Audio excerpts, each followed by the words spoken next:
Hello everyone. Today I'll discuss exercise 8.2 question number 5. A VCR and TV were bought for Rs 8,000 each. The shopkeeper made a loss of 4% on the VCR and a profit of 8% on the TV. Find the gain or loss percent on the whole transaction. Total cost price of VCR and TV is equal to 2 into 8,000, that is rupees 16,000. Here you see cost price of VCR is equal to rupees 8,000 and loss is 4%. Let cost price be 100. Therefore, selling price is equal to rupees 96 because there is a loss of 4%. When cost price is rupees 100, selling price is rupees 96. When cost price is rupees 1, selling price is rupees 96 by 100.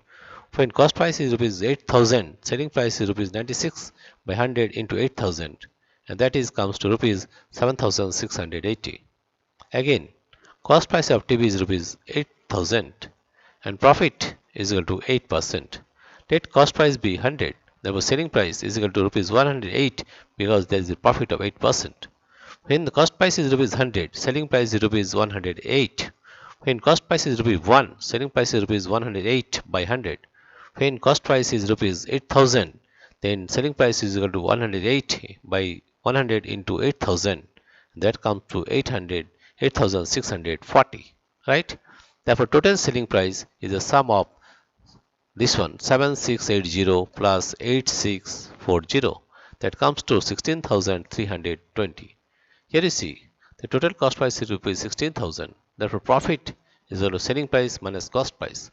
Selling price is 16,320 minus cost price is 16,000 minus 16,000. That means we are getting a profit of rupees 320. Therefore, profit percent is equal to 320 by 16,000 into 100%, and that comes to 2%.